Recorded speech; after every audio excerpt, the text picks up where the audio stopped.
Rosa Bonheur grew up in 19th century France. During this time, many different styles dominated the art world.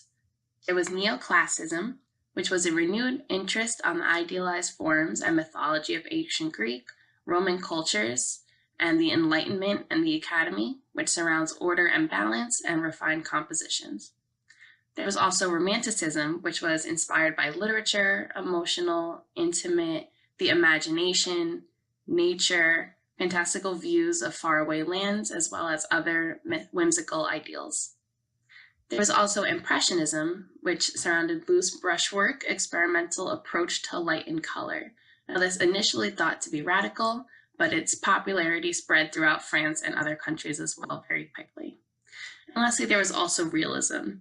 This occurred post-French Revolution between the mid-19th century, and it surrounded everyday life, common working people, peasants, townspeople, crowded streets, and just breaking away from the grandiose and emotionally charged subject matter of the other styles. Rosa Bonheur was a realist painter based on the subjects and the styles of her work. She was born at a time when women were not admitted to art school and most typically became absorbed into the life of domestic dependency. These were due to the institutions surrounding art within France. Within France, the French art academies or salons. These academies are institutions and learned societies which are quoted as monitoring, fostering, critiquing, and protecting the French cultural production. So in order to show at one of these salons, you have to be an academia artist and then submit a work to a jury, and then the jury decides if you will be able to be shown. This leaves behind the radical and modern artists to seek any alternative and unofficial exhibition sites. Unfortunately for women, however, like Rosa, they were excluded from these academies at the disadvantage of the curriculum. These private art institutions based their courses on the French academic system, which placed the mastery of human anatomy based on nude models at the core of its program. These classical trainings were crucial for the success of artists who wanted to study history of painting and be elevated during the time of French Revolution and even after during the 19th century without France. While these life drawing classes were an essential part of the academic study, they were denied to women both publicly and private institutions through much of the century throughout France. They were deemed inappropriate and even dangerous to the morals of proper young ladies. So while these women artists were virtually excluded from the state commissions and purchases, as well as participating at the levels of these salons, they were clearly at a disadvantage in comparison to their male counterparts. These women, like Rosa, were at the disadvantage in regards to their education, training, and exposure that they received. While Rosa Bonheur faced these hardships, she, however, found a way to become an exceptional artist. Born on March 16, 1822 in Bordeaux, France, Rosa Bonheur grew up the oldest of 4 children, 2 girls and 2 boys, a father, Oscar Raymond, an idealistic artist, and mother, Sophie, a piano teacher. Rosa's father had a large influence in Rosa's life and was the key to Rosa's success, for he believed on equality amongst the sexes. She was raised in a family of political idealists. Her father was an artist and a member of the utopian group that believed in gender equality. He was also the director of an art school for girls, where Rosa helped out and learned to paint. Rosa was raised in a household where sex didn't matter. She grew up co-educated, where she was a leader in all games. I did not hesitate now and again to use my fist. A masculine bent was given to my existence. Rosa was extraordinarily lucky to be born into a family of artists. At age 14, her dad sent her to the Louvre to study art and sculptures as the youngest student in the program. Soon after failing a seamstress apprentice, Rosa's father trained her to be a painter. When her father eventually took her under his wing as a painting apprentice, Bonheur got unprecedented access to people and places that fed this fire, including famed scientists Etienne Geoffroy St. Hilaire, zoological gardens. Although in a grim and morbid manner, Rosa gained her expertise of animals by visiting slaughterhouses and studying anatomy by dissecting animals. At age 19, Rosa's father bought an apartment to keep animals to focus on realistic art, and it is where her art influenced by animals grew fairly popular. She explains that her mother had a large influence as well for her love of animals. The root of Bonheur's love for animals actually sprang from her troubles learning. She was a bit of a rowdy child and had a hard time reading. The story goes that her mother lured her in with a task Rosa found irresistible, drawing a different animal for each letter of the alphabet. Rosa's past influences from animals carried through her art, and by the age of 23, Rosa had already exhibited 18 of her pieces at the Paris Salon, arguably the greatest art exhibition in the Western world. Rosa Bonheur mostly created a very specific type of painting, realistic landscapes that prominently feature animals, but usually not many people. Rosa was known for her unique and almost photorealistic depictions of animals and made her living as an animalier or animal painter. She was an expert in portraying all animals with extreme accuracy and lifelike emotion, but specialized in horses, cows, and bulls.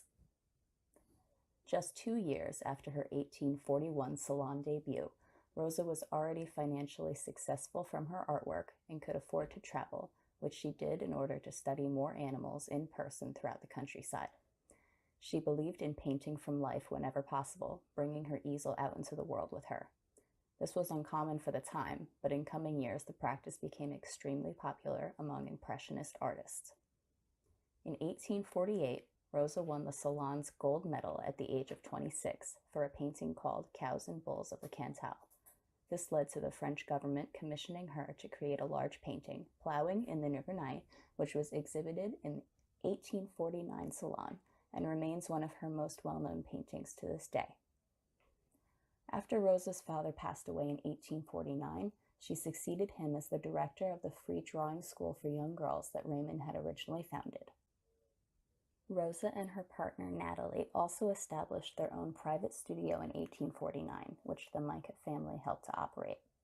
Natalie was an inventor and also an artist, assisting with the underpainting for many of Rosa's works. Rosa's most well-known painting is undoubtedly The Horse Fair from 1855, which is now at the Metropolitan Museum in New York. I was lucky enough to see this in person recently, and it is hands down the largest painting I've ever seen in person, at an astounding 16.5 feet long. In her book entitled Rosa Bonheur with a Checklist of Works in American Collections, art historian Rosalia Shriver describes the monumental nature of this submission. When it was finally finished and exhibited at the Salon in 1853, its creator was only 31 years old, yet no other woman had ever achieved a work of such force and brilliance, and no other animal painter had produced a work of such size. Rosa had a professional relationship with Ernest Gambart, an art dealer who successfully sold her artworks internationally. She was extremely popular in both England and the United States, much more so than at home in France, where male critics were intimidated by her gender identity and brazen attitude. Rosa even had a doll made in her likeness that was sold in the United States and is now a rare collectible, depicting her in her trademark men's clothing. Anna Klumpke, an American painter and Rosa's future lover, even had one of these dolls when she was younger. Rosa was honored for her artistic talents by multiple countries, even meeting Queen Victoria for a private showing of the Horse Fair and receiving the French Grand Cross of the Légion d'Honneur, making her the first female artist to ever receive this distinction.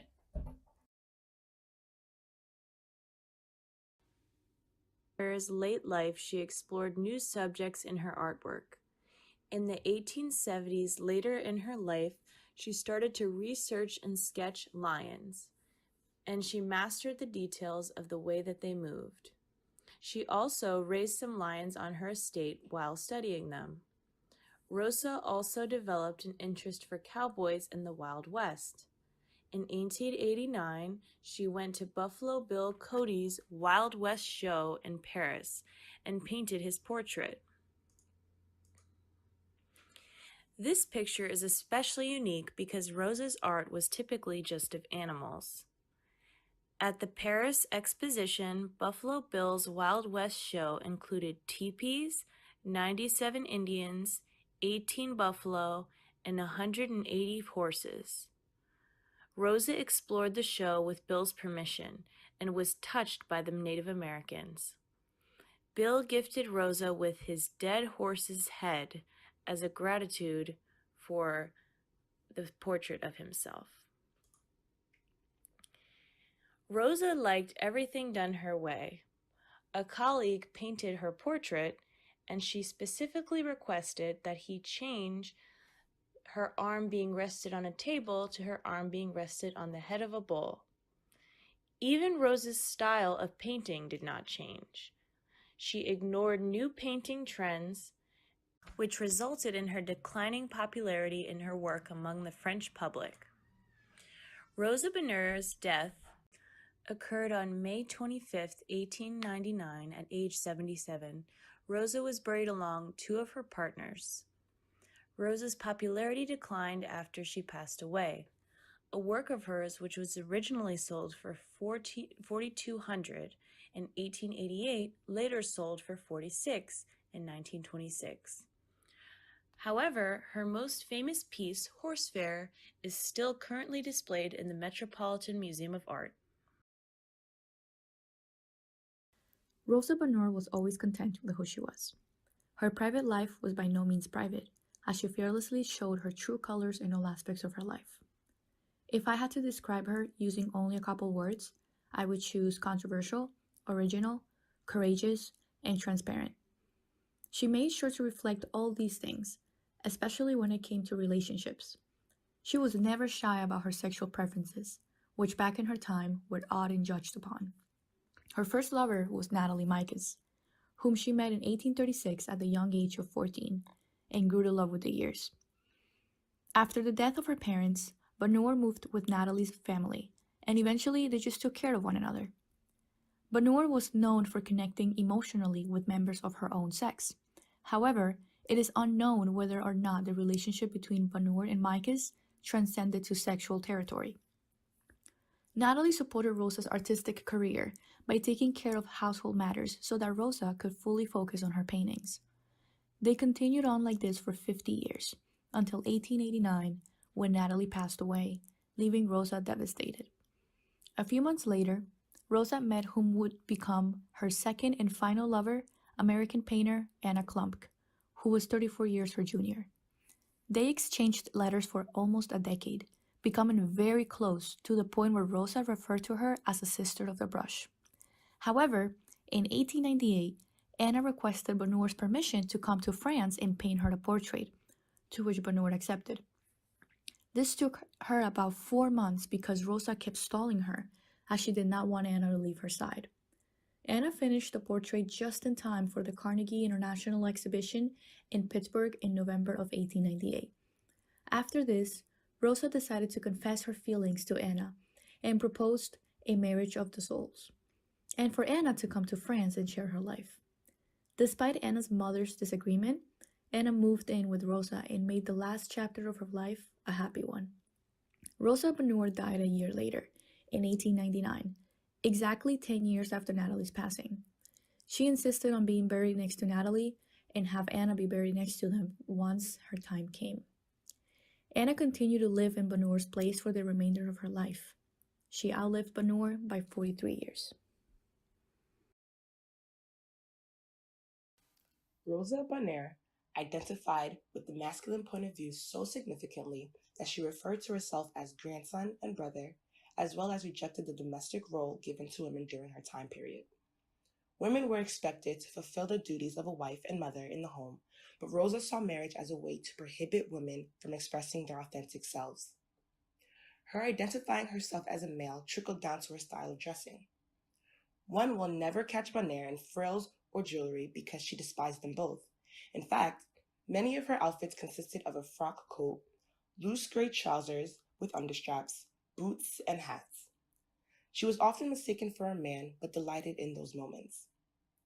Since Rosa rejected the typical female attire, like George Sand, whom Bonheur admired, She applied for a police permit in 1852 to wear men's clothing while working, because cross-dressing was illegal in France at the time.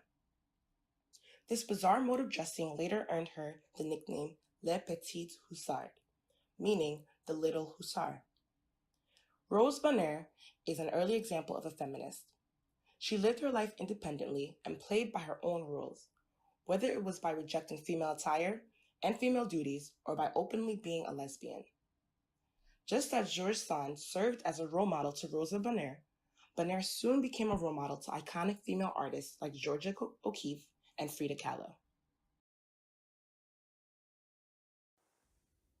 Rosa Bonheur was a gay female artist living boldly and independently in a very constrictive time, and is even referred to as the matriarch and role model for all women artists from the mid-19th century forward. At the time, she was an anomaly in many ways, such as her international success selling realistic paintings as a woman, and her openness about her sexuality and complete disinterest in men. Despite the many resources that refer to Natalie as Rosa's friend, and despite the speculation by strangers over the specific details of their sexual life, there is no doubt to the nature of Rosa and Natalie's romantic relationship. After Micas died, Bonheur wrote, "How hard it is to be separated. Her loss broke my heart, and it was a long time before I found any relief in my work from this bitter ache. She alone knew me, and I, her only friend, knew what she was worth." Rosa's inspiring and soulful depictions of animals show a connection between nature, art, and society, and I believe Rosa's artworks embody the strength, grace, and perseverance that it took for a woman to become a successful artist at this time.